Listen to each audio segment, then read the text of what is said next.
এসছে ইন্নামাল মুমিনুনা আল্লাযীনা ইযা যুকিরাল্লাহু ওয়াজিলাত কুলুবুহুম ওয়া ইযা তুলিয়াত আলাইহিম আয়াতুহু জাদাতুহুম ঈমানা ওয়া আলা রাব্বিহিম ইয়াতাওয়াক্কালুন। সুবহানাল্লাহ, সুবহানাল্লাহ। আল্লাহ পাক কি বলছেন লক্ষ্য করো। আপনারা ঘুম নষ্ট করেছেন, আরাম ত্যাগ করেছেন, ঘর বাড়ি ছেড়েছেন, সুন্দর দেখা যায় নবীর মাজমায় বসে আছেন, কোরআনের মাজমায় বসে আছেন, রাসূলের কথা শুনছেন, এক আল্লাহর কথা যেন শুনতেছেন। আল্লাহ পাক আপনাদেরকে লক্ষ্য করে কথাগুলি বলছে, ও মুমিনেরা শোনো, ইন্নামাল মুমিনুনা আল্লাযীনা ইযা যুকিরাল্লাহ। ওই মুমিনদের সামনে, ওই ইমানদারদের সামনে আমি এক আল্লাহর কথা যখন আলোচনা করা হয়, তাদের সামনে যখন আমার কথাগুলি বলা হয়, মুমিনদের মনের মধ্যে একটা ভয় সৃষ্টি হয়, তাদের যেন দিলটা ভয়ে যেন কাঁপতে শুরু করে দেয়। বলে এক আল্লাহর কথা শুনতেছি, এক মাবুদের কথা শুনতেছি, তিনার আলোচনা শুনতেছি, শুধু শুনে না, শুনতে গিয়ে মনের মধ্যে ভয় তৈরি হলো। আর তারা যেন ভয় ভীত হয়ে যেন আমার কাছে যেন বলে, রব্বে কারীম, তোমার কথাগুলি শুনতেছি, তোমার কথাগুলি শুনতে গিয়ে আমাদের ভয় হতেছে। আল্লাহ পাক যেন সে সময় যেন বলে, ইন্নাল্লাহা গাফুরুর রহিম, আমি আল্লাহ তোমাদের গুনাহ মাফ করে দিলাম। জোরে বলুন সুবহানাল্লাহ। আল্লাহ রাব্বুল আলামিন বলেন, এরপরে কি বলেন, ওয়া ইযা তুলিয়াত আলাইহিম আয়াতুহু। আয়াতুহু যখন একটা আল্লাহ পাক দুটো কথা বলছে, এক কথা বলছে যে আমার কথা যখন মুমিনদের সামনে আলোচনা হয়, মনের মধ্যে ভয় সৃষ্টি হয়, আর আমার আয়াতগুলি যখন তাদের সামনে তেলাওয়াত করে শোনানো হয়, তখন নেগেটিভ হয়ে যায়, পজিটিভ হয়ে যায়, অ্যাকশন দিয়ে নেই রিঅ্যাকশন হয়ে যায়, ক্রিয়া হয় প্রতিক্রিয়া হয়। অবস্থাটা কি হয় আল্লাহ পাক বলছেন, মুমিনদের অবস্থাটা কি হয় লক্ষ্য করুন, জাদাতুহুম ঈমানা, তাদের ঈমানটা বর্ধিত হয়ে যায়, ঈমান মজবুত হয়ে যায়, ঈমান পাকাপোক্ত হয়ে যায়। ঈমান আল্লাহ পাক যেন বলেন, তাওয়াক্কালতু আলাল্লাহ, সে সময় যেন তারা এক আল্লাহর প্রতি ভরসা করে। জোরে বলুন সুবহানাল্লাহ। এখন ঈমান মজবুত হলো, পাকাপোক্ত হলো, এই সমস্ত ঈমানদারেরা এক আল্লাহর প্রতি ভরসা করে। আমরা কয় আল্লাহর প্রতি তাওয়াক্কুল করব? একটু জোরে কথা বলো। আমার মনে হয় আপনাকে আমি বুঝাতে পারছি না, আমি বুঝাই। আমরা এই হাতটা দিয়ে খাই না এই হাত দিয়ে খাই? বুঝাবার জন্য বলছি। কোন হাত দিয়ে খান? ডান হাত দিয়ে। আল্লাহ পাক এই ডান হাতটাকে প্যারালাইসিসে পরিণত করে দিলেন। খাবেন কোন হাত দিয়ে? বাম হাত দিয়ে। এটাকে আল্লাহ প্যারালাইসিস করে দিলেন। এবার খাবেন কি করে? বলে স্ত্রী খাওয়াবে, স্ত্রীও পঙ্গু হয়ে গেল আল্লাহর হুকুমে। এবার কে খাওয়াবে? বলে মা খাওয়াবে, বাবা খাওয়াবে, কাকা খাওয়াবে, নানা খাওয়াবে, খালা খাওয়াবে, সবকে আল্লাহ পঙ্গু করে দিলেন। বলে নার্সেরা খাওয়াবে, ডাক্তাররা খাওয়াবে। এখন পৃথিবীর সমস্ত মানুষগুলিকে প্যারালাইসিসে পরিণত করে দিলেন। এবার ডান হাত দিয়ে খাবেন না খালা খাওয়াবে না মা খাওয়াবে, কে খাওয়াবে? জবাব বন্ধ। এই কথাটাই তো প্রথমে বলা উচিত ছিল যে আল্লাহ খাওয়াবে, তা আপনি বললেন যে ডান হাত দিয়ে খাই বাম হাত দিয়ে খাবো। কি এক অবস্থা! আল্লাহ পাক বলছেন, শোনো, তোমরা খাও না, তোমরা পান করো না। আল্লাহ পাক যেন বলছেন, আমি পান করায়, পানি পান করাইয়া দিই, আমি খাবার খাইয়ে দিই, আমি অসুখ দিই, আর আমি অসুখ ভালো করি। আল্লাহ পাক বলছেন, হুয়া ইউতঈমুনি ওয়া ইয়াসকিন ওয়া ইযা মারিজতু ফাহুয়া ইয়াসফিন। জোরে বলুন সুবহানাল্লাহ। আল্লাহ বলছেন, আমি পানি পান করাই, খাবার খাওয়াই, আমি অসুখ দিই, আমি অসুখ ভালো করে আল্লাহ। আসুন এবারকার বুঝুন, সেই আল্লাহর প্রতি আমাদেরকে ভরসা করতে হবে, তাওয়াক্কুল করতে হবে। আল্লাহ আমাদের সব কিছুরই মালিক। সব কিছুরই মালিক কে? আরো জোরে বলতে হবে, সব কিছুরই মালিক কে?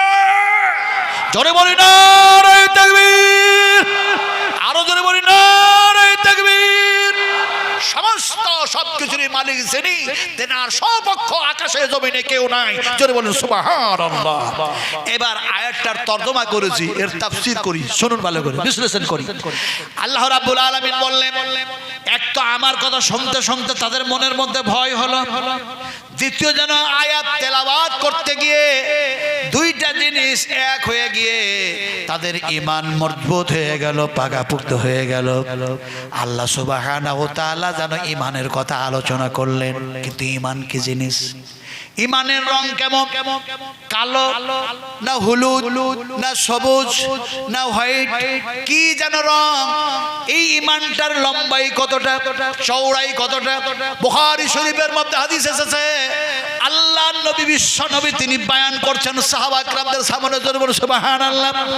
ঈমান ঈমান করে দেখবেন হুজুরের ওয়াজ করে, কোরআনের প্রতি ঈমান আনো, ফেরেশতাদের প্রতি ঈমান আনো, জান্নাতের প্রতি ঈমান আনো, জাহান্নামের প্রতি ঈমান আনো, এক আল্লাহর প্রতি ঈমান আনো, ফেরেশতাদের প্রতি বিশ্বাস স্থাপন করো, আমি নবীদের প্রতি বিশ্বাস স্থাপন করো।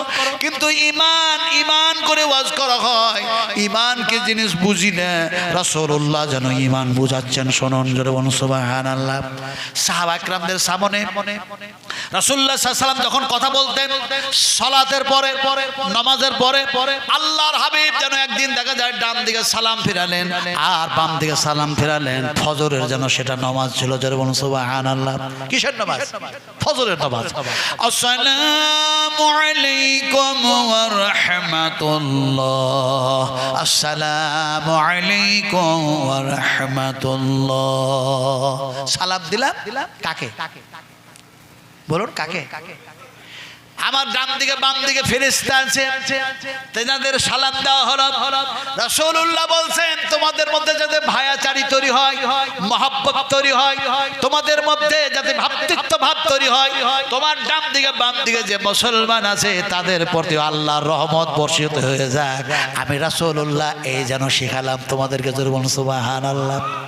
এখন দেখা যায় শুধু সালাম দিলাম ওই নামাজ পড়ার পরে, সালাম স্ত্রীকে দিতে হবে না, হবে না?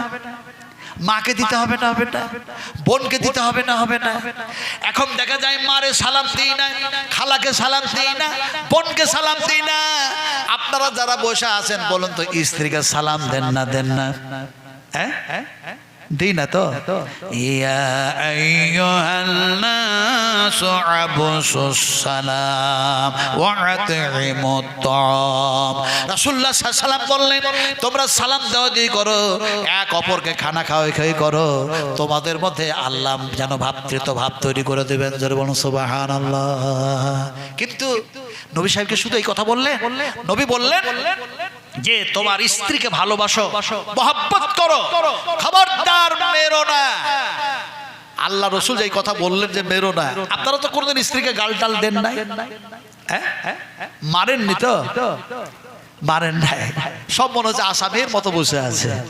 কোন সময় গাল দিয়েছি না তো চোখ দেখিয়েছি। আর রাসূলুল্লাহ বলছেন খবরদার, ওগুলো হচ্ছে আমার মেয়ে, আমি যেন রাসূল তাদের পিতা, গালি দিও না, মেরো না, খবরদার মেরো না। আবার নবী বলছেন তোমার স্ত্রীকে সালাম দিলাম, জবাব দিল না, তোমার স্ত্রীকে নামাজ পড়ার কথা বললে সে যেন সালাত আদায় করে না, তাকে যেন ইসলামের কথা বলো, পর্দায় থাকে না, সে তাকে এক কথায় আল্লাহর কথা শোনাও, তারপরে সীমা লঙ্ঘন করে। রাসূলুল্লাহ বললেন একটু মারো, একটু মারো, হালকা হাতে মেরো, খবরদার জোরে মেরো না। রাসূলুল্লাহ বললেন এমন জায়গায় মারো যে জায়গায় যদি রাগের বশবর্ত পরে যদি চটটা জোরে পড়ে যায়, দাগটা যদি উঠে যায়, যাতে সে তোমার স্ত্রী দেখাইতে না পারে। তিরমিজি শরীফের হাদিস। এখন রাসূলুল্লাহ বলছেন গালে মেরো না। সুবহানাল্লাহ পড়েন, সুবহানাল্লাহ পড়েন। বিশ্ব নবীর দেখুন দয়া, দেখুন অনুগ্রহ, দেখুন মা বোনদের প্রতি। আল্লাহ নবী বলেন তার গালে মেরো না, মুখে মেরো না, মাথায় মেরো না, ঘাড়ে মেরো না, পিঠে মেরো না, পেটে মেরো না, পায়ে মেরো না, হাতে মেরো না। লকডাউন হয়ে গেল, লকডাউন তো আপনারা ভালোই বুঝেন না, বুঝেন না? এখন বিশ্ব নবী লকডাউন করে দিলেন, মারবেন কোথায়? আল্লাহ নবী দেখায়া দিয়েছেন, হাদিসের মধ্যে এসেছে যদি মারতে হয় আর তারাকে যদি এমনি করে শাসন করতে হয়, তাহলে তাদের যে পিছন দিকটা উঁচু আছে ওই জায়গায় মারো। এই হাদিস বয়ান করছি বলে আগামীকাল থেকে ওই জায়গায় মারতে শুরু করেন না, কথা বুঝেন কি? রাসূলুল্লাহ বললেন এই জন্যই যে ওই জায়গাতে যদি চটটা জোরে পড়ে, দাগটা যাতে যদি উঠে যায়, তারা যাতে দেখাতে না পারে। কারণ তাদের মধ্যে কিছু বদভ্যাসের মেয়ে আছে, দেখো তো আমার স্বামী মেরেছে, কিন্তু স্বামী যে মারলো এটাও যে একটা তার জন্য একটা বড় নিয়ামত। কারণ আল্লাহ পাক বলেছেন ইয়া আইয়ুহান নাস শুকরু নিয়ামাতাল্লাহ, আমার নিয়ামতের শুকরিয়া আদায় করো, আমার নিয়ামতগুলি স্মরণ করো। স্বামী হচ্ছে তোমাদের মাথার মুকুট। আল্লাহু আল্লাহু আকবার। রাসূলুল্লাহ বললেন যদি আল্লাহর সাথে শিরক না হয়ে যেত, আল্লাহ বলতেন তোমার স্বামীর ক্ষেত্রে তোমরা সিজদা করো। জোরে বলুন সুবহানাল্লাহ। শিরক হবে, ইন্না শিরকা লা যুলমুন আযীম, শিরক হচ্ছে সবচেয়ে বড় গুনাহ। ফলে যেন দেখা যায় আমি আল্লাহ ছাড়া কাউরে সামনে মাথা নত করবে না, আমি আল্লাহ ছাড়া কাউরে সামনে গোলামি করবে না। লা তাসজুদ লিশ-শামস ওয়াল কামার, না সূর্যের সামনে না চন্দ্রের সামনে মাথা নত যদি করতে হয়, আমি এক আল্লাহর সামনে মাথা নত করবে। জোরে বলুন সুবহানাল্লাহ, আরো জোরে সুবহানাল্লাহ। তো কথা হচ্ছে আমরা যখন বাড়িতে যাব মাকে সালাম দেব, আব্বাকে সালাম দেব, স্ত্রীকে সালাম দেব, বলো ইনশাআল্লাহ। এখন সালাম দিলেন কে? আল্লাহ নবী যেন সালাম ফেরালেন, আসসালামু আলাইকুম ওয়া রাহমাতুল্লাহ, আসসালামু আলাইকুম ওয়া রাহমাতুল্লাহ। নামাজ শেষ হয়ে গেল, রাসূলুল্লাহর সামনে সাহাবীরা বসে আছেন। আল্লাহ নবী যেন মুখমণ্ডলটা সাহাবীর দিকে করলেন, সাহাবায়ে কেরামদের সামনে মুখমণ্ডল করে বসেছেন। এমন সময় দয়ার নবী বলছেন, ও সাহাবীরা তোমাদেরকে আমি একটা কথা বলবো, তোমরা শুনবে কি শুনবে না? এমন সময় আল্লাহর নবীর এই কথার জবাবে সাহাবীরা বলেন, ইয়া রাসূলুল্লাহ, আপনার কথাগুলি শোনার জন্য আর মানার জন্য বড়ই আমরা লালায়িত হুজুর। আপনি শোনান, আমরা শুনবো, আর আমরা মানার চেষ্টা অবশ্যই করবো। জোরে বলুন সুবহানাল্লাহ।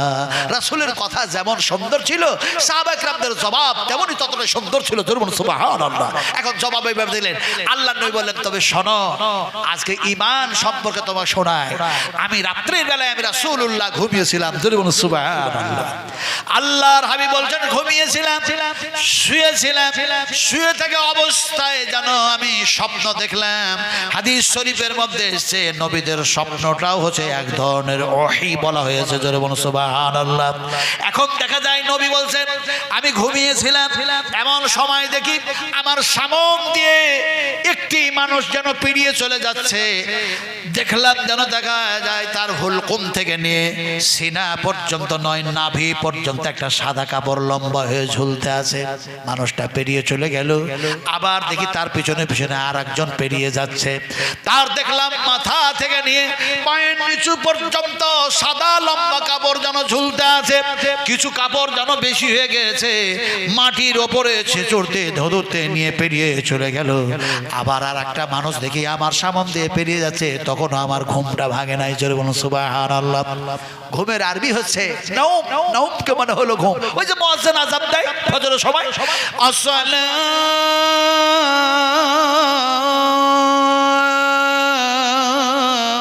আসসালাতু খায়রুম মিনান নাওম, তোমাদের ঘুম অপেক্ষা নামাজ হচ্ছে উত্তম। জোরে বলুন সুবহানাল্লাহ। এখন উত্তম হয়ে গেল। এখন দেখা যায় বিশ্ব নবীর ঘুম ভাঙে না, তিনি বলছেন আবার একজন যেন পেরিয়ে যাচ্ছে। তার দেখলাম এই যেন হুলকুম থেকে নিয়ে সিনা পর্যন্ত একটা সাদা কাপড় যেন ঝুলতে আছে, সেও পেরিয়ে চলে গেল।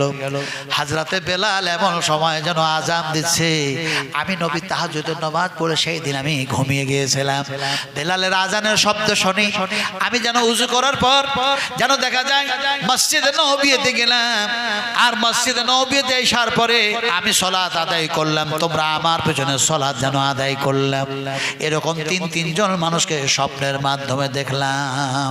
সাহাবা কেরামদের মধ্যে কেউ বললেন, ইয়া রাসূলুল্লাহ, যে তিনজনকে আপনি স্বপ্নের মাধ্যমে দেখলেন সেই তিনজনের সঙ্গে কি আমাদের পরিচয় করিয়ে দিবেন না? তাদের সঙ্গে কি আমরা পরিচিত হতে পারি না? আল্লাহর নবী বলেন, হ্যাঁ আমি পরিচয় করিয়ে দিই। শোনো, প্রথম যে আমার সামনে দিয়ে পেরিয়ে গেল স্বপ্নের মাধ্যমে যাকে দেখলাম তিনি অন্য কেউ না, তিনি হলেন দেখা যায় হযরত আবু বকর সিদ্দিক রাদিয়াল্লাহু তাআলা আনহু। জোরে বলুন সুবহানাল্লাহ। তার দেখলাম এই হুলকুম থেকে নিয়ে যেন পেটের নাভি পর্যন্ত সাদা কাপড় ঝুলতেছিল, সে তো পেরিয়ে চলে গেল। আবার তার পিছু পিছু যে পেরিয়ে গেল তার যেন অন্য কেউ না, তিনি হলেন আমিরুল মুমিনিন খলিফাতুল মুসলিমিন হযরত হযরতে ওমর ফারুক রাদিয়াল্লাহু তাআলা আনহু, যার মাথা থেকে নিয়ে পায়ের নিচু পর্যন্ত সাদা কাপড় ঝুলতেছিল। তারপরে তিনি পেরিয়ে গেলেন, স্বপ্নের মাধ্যমে যাকে দেখলাম, যার এই হুলকুম থেকে নিয়ে সিনা পর্যন্ত সাদা কাপড় ঝুলতেছিল লম্বা হয়ে, তিনি হলেন আমিরুল মুমিনিন খলিফাতুল মুসলিমিন হযরত উসমান গনি রাদিয়াল্লাহু তাআলা আনহু। আল্লাহর রাসূল বলেন এই তিনজন যেন পেরিয়ে গেল।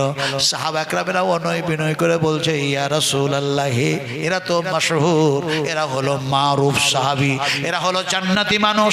হে আল্লাহর রাসূল, আপনি যে তাদের সঙ্গে পরিচয় করে দিলেন, এই জান্নাতি মানুষগুলিকে চিনতে পারলাম, পরিচয় হয়ে গেল, কিন্তু সাদা সাদা কাপড়গুলি কি ঝুলছিল এইটা বুঝতে পারলাম না। আল্লাহ নবী বলেন, ওগুলি সাদা কাপড় ছিল না, তাদের যেন ঈমানের পর্দা অতটাই ঝুলতেছিল। এই হাদিস এই জন্য শোনালাম, আজকে কোরআন শোনার পরে, হাদিসগুলি শোনার পরে, আল্লাহর রাসূলের কথা শোনার পরে আমাদের যদি ঈমান হযরত আবু বকরের মতো হতো, হযরত উসমান গনির মতো হতো, হযরত ওমরের মতো হতো, হযরত আবু তালহার মতো হতো, হযরত আবু দারদার মতো হতো, হযরত খালিদ বিন ওলীদের মতো হতো, হযরত হামজার মতো হতো, হযরত হোসেন হাসানের মতো হয়ে যেত, হযরত আলী কাররামাল্লাহু ওয়াজহুর মতো যদি আমাদের ঈমান হতো, তাহলে আমাদের যেন চরিত্র, আমাদের কৃষ্টি কালচার, আমাদের তাহজিব ও তামাদ্দুন বলে যেন সাহাবা একরামদের মতো হয়ে যেত। জোরে বলে সুবহানাল্লাহ।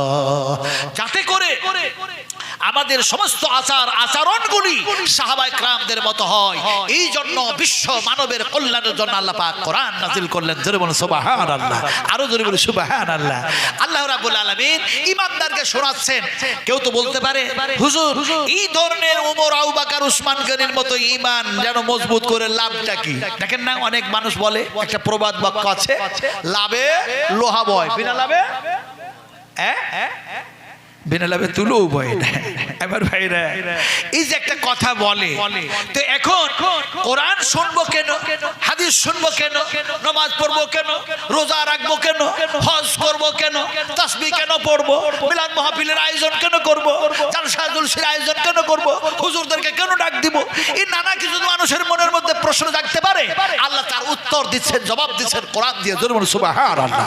আল্লাহ রাব্বুল আলামিন বলেন, শোনো ঈমানদারেরা, তোমাদের ঈমানের কথা আলোচনা করলাম, এবার যেন আলোচনা করছি, শোনো। আল্লাহ পাক যেন বলছেন, লাহুম মাগফিরাতুন ওয়া রিজকুন কারীম। আল্লাহ রাব্বুল আলামিন বলেন, আমি আল্লাহ পাক তোমাদের সঙ্গে ওয়াদা করছি, লাহুম মাগফিরাতুন ওয়া রিজকুন কারীম। ওই ঈমানদারেরা, আমার কাছে অনেক অনেক প্রাইজ আছে, অনেক অনেক উপহার আছে, তার মধ্যে দুইটা যেন প্রাইজ তোমাদের দান করে দেব। জোরে বলুন সুবহানাল্লাহ। ঈমানদারদেরকে বলছেন আল্লাহ পাক যে আমার কাছে অনেক প্রাইজ আছে, অনেক ইনাম আছে, কিন্তু আমি তোমাদেরকে দুইটা প্রাইজের কথা শোনাচ্ছি, ইনামের কথা শোনাচ্ছি, তোমরা শোনো, আমি তোমাদেরকে কি দিব। জোরে বলুন সুবহানাল্লাহ। রাসূল আকরাম সাল্লাল্লাহু আলাইহি সাল্লাম যেন দেখা যায় এই কথাগুলি যখন সাহাবা একরামদের সামনে বলছেন, সাহাবা একরামেরা যেন চুপচাপ হয়ে বসে আছেন, হিলাডুলা করে না, উঠতে ইচ্ছা করে না, যেতে ইচ্ছা করে না। রাসূল আকরাম সাল্লাল্লাহু আলাইহি সাল্লামের সাহাবীরা বসে আছেন এমন স্থির ভাবে। বুখারী শরীফের হাদিস, সাহাবী বয়ান করছেন যে আমরা বসে থাকতাম, রাসূলের কথাগুলি শুনতাম, পাখি এসে আমাদের মাথার উপরে বসে যেত, আমরা টের পেতাম না, আর পাখিও বুঝতে পারতো না মানুষের মাথায় বুঝেছি না গাছের ডালে বসেছি। মানুষ এত স্থির হয়ে আমরা ওয়াজ শুনতাম, কোরআন শুনতাম, রাসূলের হাদিস শুনতাম। জোরে বলুন সুবহানাল্লাহ। তাহলে কিরকম তাদের ধ্যান ধারণা ছিল। আর আমরা বলি কি, হুজুর কোরআন ছাড়া কি ওয়াজ জানেন না, কিছুই বলে না। যেমন আপনাদের ওই মেদিনীপুরে এক যুবক বলছে, হুজুর আপনি কি কোরআন ছাড়া কোনো ওয়াজ জানেন না? আমি তো বললাম যে এই তো বিরাট বদমাশ মানুষ। যুবকটাকে বললাম, এই যুবক বিয়ে করেছো? বিয়ের কথা কিন্তু কোরআনে এসেছে। সুবহানাল্লাহ, আরো যেমন সুবহানাল্লাহ। বুখারী শরীফ হাদিসের মধ্যে বাবুন নিকাহ, নেকার বাব তৈরি করা হয়েছে। সুবহানাল্লাহ। আমি যদি কোনো সময় আসি, ইনশাআল্লাহ এই দুনিয়ায় বিয়ে করলেন, জান্নাতে কেমনে বিয়ে হবে, হুরদের সাথে কেমন থাকবেন, তারপরে আর সেগুলি আলোচনা করবো ইনশাআল্লাহ। আজকে করব না। যুবকটাকে বললাম, বিয়ে করেছো? তো যুবকটা বলছে, হুজুর আমি শুধু আপনাকে বললাম যে কোরআন ছাড়া কি ওয়াজ জানেন না, তা আপনি বিয়ের কথাটা কেন নিয়ে আসলেন? আমি বললাম তোমার মোষ বাইর হয়েছে, তুমি আর নাবালক হয়ে নাই, তুমি সাবালক হয়ে গেছো, তোমার জন্য বিয়ে করাটা একেবারে ফরজ হয়ে গেছে, ওয়াজিব হয়ে গেছে। যদি বিয়ে না করো তাহলে এই অবস্থায় তুমি যা গুনাহ করবে তোমার পিতা মাতার উপরে আল্লাহ পাক চাপাইয়া দিবেন। তোমার পিতা মাতার উপরে যাতে গুনাহটা না যাবে তার জন্য জিজ্ঞেস করলাম বিয়ে করেছো? এখন যুবকদের সর্বনাশ, এও তো কোরআনের কথা, এটাও তো আল্লাহর কথা, এই তো হুজুরকে জিজ্ঞাসা করেই ভুল করলাম। আমি শেষ পর্যন্ত বললাম শোনো, একজন সাহাবী আল্লাহ রাসূলের কাছে গেছেন, খুব গরিব সাহাবী, গিয়ে বলেন আসসালামু আলাইকা ইয়া রাসূলুল্লাহ, আয় আল্লাহ রাসূল আমি আপনার কাছে আসলাম, আমি দরিদ্র মানুষ, আমি অসহায় মানুষ, একটু দোয়া করে দেন। নবী বললেন দোয়া দেব, তবে তুমি এখন বলো বিয়ে করেছো কি করো নাই? সাহাবীটি বললেন লা ইয়া রাসূলুল্লাহ, বিয়ে করি নাই। বলে করো নাই কেন? বলে আমি গরিব মানুষ, আমি দরিদ্র মানুষ, আমি নিজের জীবিকা নিজেই যেন দেখা যায় কোথায় ইনকাম করব না করব তার খুঁজে পাই না, বিয়ে করে সমস্যায় পড়ে যাব, তাই গরিব মানুষ বিয়ে করি নাই। আল্লাহ রাসূল বললেন ও আমার সাহাবী ভালো করে শোনো, আমি রাসূলুল্লাহ বলছি ভালো কাজে তিনটা কাজে দেরি করো না। সুবহানাল্লাহ। যদিও হাদিসের মধ্যে এসেছে তাড়াহুড়ো কাজ শয়তানি কাজ, তাড়াহুড়ো কাজ করো না, কিন্তু আল্লাহ নবী বলেন তিনটা কাজ ভালো কাজ, এই কাজে মোটেও যেন দেরি করো না, তাড়াতাড়ি করো। সাহাবীটি জানতে চাইলেন ইয়া রাসূলুল্লাহ তিনটি কাজ কি যেন ভালো কাজ তাড়াতাড়ি করে করা যাবে? আল্লাহ নবী বললেন যখন সালাতের ওয়াক্ত হয়ে যাবে তাড়াতাড়ি নামাজ পড়ে না। জোরে বলো সুবহানাল্লাহ। ইলা দুলুকিস শামস ওয়া ইলা গাসাকিল লাইল ওয়া কুরআনাল ফজর ইন্না কুরআনাল ফজর কানা মাশহুদা। আমি পারলাম না এর তরজমা করতে। এখন দেখা যায় রাসূল বললেন নামাজের ওয়াক্ত যখন হয়ে যাবে তাড়াতাড়ি করে নামাজ পড়ে নাও, সালাত আদায় করো। জোরে বলো সুবহানাল্লাহ। আবার যেন বিশ্বনবী বললেন তোমাদের মধ্যে কেউ যখন এমনি করে সাবালক আর সাবালিকা হয়ে যাবে তাড়াতাড়ি করে বিয়ে দিয়ে দাও, বিয়ে করে নাও, এটা হলো ভালো কাজ, দেরি করো না। আল্লাহ নবী আবার বললেন তোমাদের মধ্যে কাউরি যখন মৃত্যু হয়ে যাবে মাইয়াত হয়ে যাবে তাড়াতাড়ি করে দফন করে দাও, দেরি করো না। লা ইলাহা ইল্লাল্লাহ, জোরে সরে লা ইলাহা ইল্লাল্লাহ, লা ইলাহা ইল্লাল্লাহ, লা ইলাহা ইল্লাল্লাহ মুহাম্মাদুর রাসূলুল্লাহ, সুবহানাল্লাহ, আলহামদুলিল্লাহ, লা ইলাহা ইল্লাল্লাহ, লা ইলাহা ইল্লাল্লাহ।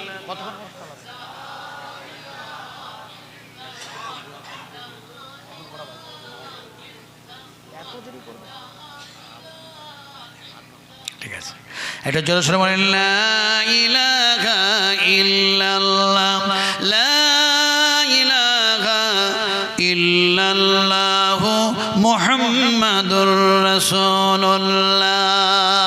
বিশ্ব নবীর কথা শোনার পর সাহাবীটি বলছে তাহলে আমার বিয়ে করা জরুরি হয়ে গেছে। নবীর হাদিসের উপরে যদি আমল করে কামিয়াব হব, আর নবীর হাদিসকে যদি ছেড়ে দিই ফামান রাগিবা ফামান রাগিবা ফামান রাগিবা আন সুন্নতি ফালাইসা মিন্নি। রাসূলুল্লাহ সাল্লাল্লাহু আলাইহি ওয়াসাল্লাম বলছেন যারা আমার সুন্নাতকে পালন করলো তারা আমার উম্মত, আর যারা আমার সুন্নাতকে ছেড়ে দিল খারাজা ইখরাজ, আমার উম্মত থেকে বাইর হয়ে গেল। আমরা নবীর উম্মত হয়ে থাকতে চাই না বাইর হতে চাই? শুধু মুখ দিয়ে বলছেন না, একটু হাত উঁচু করে দেখেন কারা কারা নবীর উম্মতের মধ্যে থাকতে চায়। আমি হাত উঠাইয়া দিলাম, কোনো উপায় নাই তাছাড়া। একটু আরো হাত সোজা করি, আরো হাত সোজা করুন, বলি নারে তাকবীর, শান ইসলাম, রব ইসলাম, আল কোরআনের আলো। হাত নিচু করে দেন, হাত উঠালেন, এটা কোন নবীর সুন্নাত আদায় করলেন? মুহাম্মদ রাসূলুল্লাহ সাল্লাল্লাহু আলাইহি ওয়াসাল্লামের সুন্নাত আদায় করলেন। কেমনে আদায় করলেন? হাজ্জাতুল বিদআহ, হাজ্জাতুল বিদআহ, হাজ্জাতুল বিদআহ, হাজ্জাতুল বিদআহ। বুখারী শরীফের হাদিস। রাসূল আকরাম সাল্লাল্লাহু আলাইহি ওয়াসাল্লাম যেন দেখা যায় শত শত অগণিত যেন সাহাবায়ে কেরামকে নিয়ে হজ করছেন। আল্লাহর নবী সাহাবীদেরকে বললেন ও সাহাবীরা, আল্লাহ পাক আমাকে নবুয়ত দিয়েছেন, কোরআন দান করেছেন, দ্বীনের দায়িত্ব দায়ী করে পাঠিয়েছেন। আমি তোমাদের কাছে সেই ইসলাম পৌঁছে দিয়েছি কি দিই নাই? আল্লাহর দ্বীনের কথা পৌঁছে দিয়েছি কি দিই নাই? সাহাবীরা বলেন, ইয়া রাসূলুল্লাহ, সম্পূর্ণভাবে দ্বীনটা আপনি আমাদের কাছে পৌঁছায় দিয়েছেন, সম্পূর্ণ পৌঁছায় দিয়েছেন। এমন সময় নবী যেন হাত তুললেন, আপনারা যে হাত তুললেন ওই যে নবীর সুন্নাত, আল্লাহর নবী যেন হাত উঁচু করলেন আকাশের দিকে, হাত উঁচু করে দিয়ে বিশ্ব নবী মুহাম্মদ সাল্লাল্লাহু আলাইহি ওয়াসাল্লাম যেন বলছেন, ইয়া রাফিকুল আ'লা, ইয়া রাফিকুল আ'লা, ইয়া রাফিকুল আ'লা। বিশ্ব নবী যেন হাত উঠায় বললেন, হে আল্লাহ, আপনি সাক্ষী থাকুন, আপনি আমাকে দ্বীনের দায়ী করে পাঠিয়েছিলেন, মাবুস করেছিলেন, প্রেরণ করেছিলেন, আপনার কথাগুলি আপনার বান্দা বান্দীদের কাছে পৌঁছায় দিয়েছি, আল্লাহ আপনি সাক্ষী থেকে যান। আল্লাহ নবী হাত উঁচু করার পর আল্লাহকে এই কথা বলে যেমনি হাত নিচু করে দিলেন, সঙ্গে সঙ্গে আয়াত নাজিল হয়ে গেল। জোরে বলুন সুবহানাল্লাহ। আল্লাহ পাক যেন আয়াত নাজিল করলেন, আল ইয়াউমা আকমালতু লাকুম দীনাকুম ওয়া আতমামতু আলাইকুম নি'মাতি রাদিতু লাকুমুল ইসলাম দীনান। বেশি করে বলবো না, 12টা বেজেছে। আমাকে বললেন হুজুর যে কমপক্ষে 12:30 পর্যন্ত আপনি চালান, কথা বুঝেন কিনা। হয়তো তাবারুকের ব্যবস্থা, কোনো কিছু হয়তো ব্যবস্থা আছে, আমি জানি না।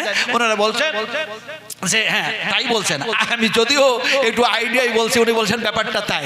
আমাকে বলছিলেন যে 1টা পর্যন্ত চালান, 1টা কেন, আমি 4টা পর্যন্ত বলতে পারি ইনশাআল্লাহ, অসুবিধা কিছু নেই। কিন্তু বয়স হয়েছে না, বয়সের সাথে সাথে আজালিম মুসাম্মা, কোরআনের মধ্যে আল্লাহ পাক বলছেন আজালিম মুসাম্মা, সব জিনিসের একটা সময় আমি বেঁধে দিয়েছি। জোরে বলুন সুবহানাল্লাহ।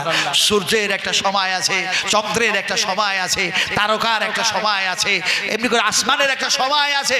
ইজাস সামাউন ফাতারাত ওয়া ইযাল কাওয়াকিবু ইনতাশারাত ওয়া ইযাল বিহারু ফুসসিরাত ওয়া ইযাল কুবুরু বু'সিরাত আলিমাত নাফসুম মা কদ্দামাত ওয়া ইযাল কুবুরু বু'সিরাত। কবরটাও এক সময় ফাটায়া দিব, মানুষগুলোকে জীবিত করে দেব। জোরে বলুন সুবহানাল্লাহ। তো সময় আছে।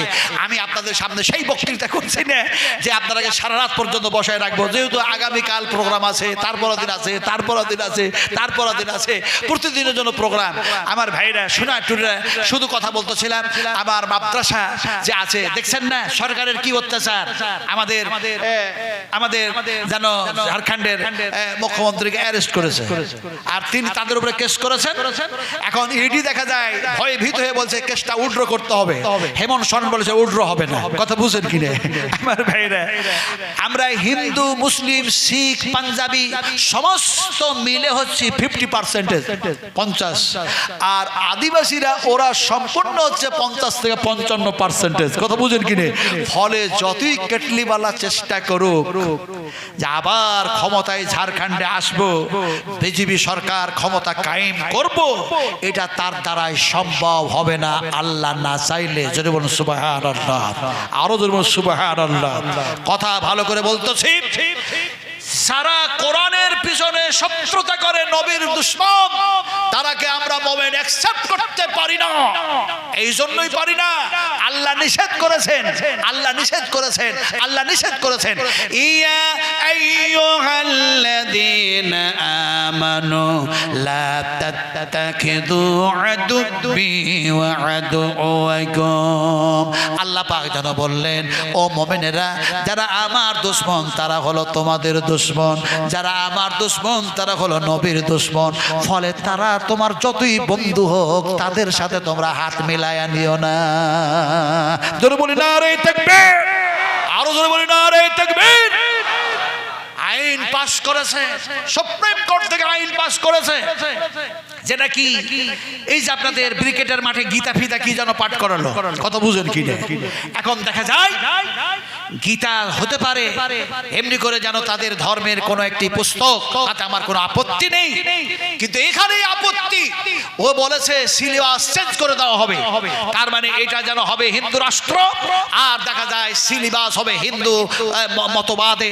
এখন দেখা যায় সর্বপ্রথম আমরা পড়ছিলাম কোরআন মসজিদে, মাদ্রাসায়, এখন উনি বলছেন আলিয়া ইউনিভার্সিটি থেকে শুরু করে হাই মাদ্রাসা থেকে শুরু করে প্রতি জায়গায় নাকি এমনি করে দেখা যায় গীতা পাঠ করতে হবে সর্বপ্রথম, তারপরে অন্য কিছু পড়তে হবে। আপনারা বলুন, আমরা গীতা পাঠ করবো না কোরআন পাঠ করবো? আস্তে করে বলছেন, একটু জোরে বলতে হবে, কি পাঠ করবো? তেলাওয়াত করবো কি? এই জন্যই কোরআন তেলাওয়াত করব, যে এই কোরআন হচ্ছে আমাদের জন্য, যেন মুমিনদের জন্য শিফা। জোরে বলুন সুবহানাল্লাহ, আরো জোরে বলুন সুবহানাল্লাহ। ওয়া নুনাজ্জিলু মিনাল কুরআনি মা হুয়া শিফাউন ওয়া রাহমাতুল লিল মুমিনিন। সুবহানাল্লাহ, সুবহানাল্লাহ। এই কোরআন বাদ দিয়ে আমি কি তোমাদের ওই গীতা পাঠ করব? ফলে তুমি যতই আইন তৈরি করো, আমরা আল্লাহর আইন ছাড়া কোনো মানুষের আইন মানি না। জোরে বলি নারে তাকবীর, আরো জোরে বলি নারে তাকবীর। আমরা আইন মানব কার? আরো জোরে বলুন কার? ইত্তাবিউ মা উনজিলা ইলাইকুম মির রাব্বিকুম ওয়া লা তাত্তাবিউ মিন দুনিহি আউলিয়া। আল্লাহ পাক যেন বলে দিলেন, তোমাদের রবের পক্ষ থেকে যে আইন নির্বাচিত হয়েছে, ঘোষিত হয়েছে আল কোরআন, এই কোরআন ছেড়ে দিয়ে, এই আইন বাদ দিয়ে যতই বড় তোমার বন্ধু হোক, তার আইন মানা যাবে না। আইন মানব কার? আলোচনা কি করছিলাম? আলোচনা কি করছিলাম? রাসূল আকরাম সাল্লাল্লাহু আলাইহি ওয়াসাল্লাম বলে, আল্লাহর আইন মানো, বিয়ে করা ফরজ হয়ে গেছে, বিয়ে করো। তো সাহাবীটি বলছে যে নবীর যদি কথা না মানি তাহলে তো আমি উম্মত থেকে বাইরে হয়ে যাব, চলো বিয়ে করো। এখন বাড়িতে গিয়ে একটা সুন্দরী এবং পরহেজগার মেয়েকে দেখে বিয়ে করলেন। আর বিয়ে যখন করলেন, ছিল একজন, হয়ে গেল দুইজন। খরচা বাড়লো না কমলো? খরচা কমলো না বাড়লো? বেড়ে গেল। এখন নবী বলেছিলেন বিয়ে করো, সমস্যার সমাধান হয়ে যাবে, তোমার গরিবী হালাত থেকে আল্লাহ দূর করে দেবে। জোরে বলুন সুবহানাল্লাহ। কিন্তু গরিবী দরিদ্রতা দূর হচ্ছে না, সমস্যা আরো জটিল হয়ে গেছে। নবী সাহেবের কাছে গেল, গিয়ে বলে, আসসালামু আলাইকা ইয়া রাসূলুল্লাহ, হে আল্লাহ রাসূল, আমি সাবালক হয়েছি, আপনি বিয়ে করতে বলেন, তাও বিয়েও করলাম, আপনার কথা মানলাম, আপনার হাদিসের প্রতি আমল করলাম। তো আমার দরিদ্রতা যা ছিল একা থাকার সময়, এখন তো বিয়ে করার পরে দরিদ্র আরো বেড়ে গেছে। এই দরিদ্রতা কমবে কি করে, একটু ভালো করে বলুন না, কি করব? আল্লাহ রাসূল বলেন, বিয়ে তো করেছো? বলে, হ্যাঁ বিয়ে তো করেছি হে রাসূল, আপনার সুন্নাত আদায় করেছি। আল্লাহ রাসূল বলেন, বাড়ি ফিরে যাও, আরো একটা বিয়ে করে নাও, আল্লাহ দরিদ্রতা দূর করে দেবে। সর্বনাশ। তিরমিজি শরীফের হাদিস বয়ান করছি। এখন দেখা যায় সে গেল, দেখে যে নবীর কথা শুনতেই হবে, আবার যেন একটা বিয়ে করলো। এখন দেখা যায় খরচা বাড়লো না কমলো? আরো বেড়ে গেল, সমস্যা আরো যেন জটিল হয়ে গেল। আবার নবীর কাছে আসলো, এসে বলে, আসসালামু আলাইকা ইয়া রাসূলুল্লাহ, হে আল্লাহ রাসূল, আপনি দোয়া করেন, আপনি দোয়া করেন। ছিলাম একজন, হলাম দুইজন, তারপরে আপনি আবার বিয়ে করতে বললাম, হয়ে গেলাম তিনজন, দরিদ্রতা চরম ভাবে বেড়ে গেছে। হে রাসূল, আপনি আমার দরিদ্রতা যাতে দূর হয়ে যায় তার জন্য দোয়া করুন, আপনার দোয়া আল্লাহর দরবারে কবুল হবে, আমার দরিদ্রতা আল্লাহ দূর করে দেবে। দোয়া করেন, দোয়া করেন। আল্লাহ রাসূল বলছেন, বিয়ে কটা করেছো? বলে, নবীজি আপনি বললেন না বিয়ে করো, একবার করলাম। আপনি বাবার বলেন বিয়ে করো, তাও করলাম। আল্লাহ রাসূল বললেন, আমি নবী যা বলছি সত্য বলছি, আল্লাহর কথা নবীর কথা সত্য, বাড়ি ফিরে যাও, আরো একটা বিয়ে করো। বিয়ে করলো তিনটা, স্ত্রী হলো কয়টা? তিনটা হয়ে গেল। এখন খরচা আরো বেড়ে গেল, দরিদ্রতা দূর হচ্ছে না, খুব জটিল আর কঠিন সমস্যার সম্মুখীন হয়েছে। সাহাবীটি আবার আসলে এসে বলল, ইয়া রাসূলুল্লাহ, ও এত সুন্দর ভাবে বলছেন যে আর যাতে নবী আমাকে না বলে যে আবার বিয়ে করো। কথা বুঝেন কিনা? বলে, আসসালামু আলাইকা রাসূলুল্লাহ, হে আল্লাহ রাসূল, আমি জানি এমনি করে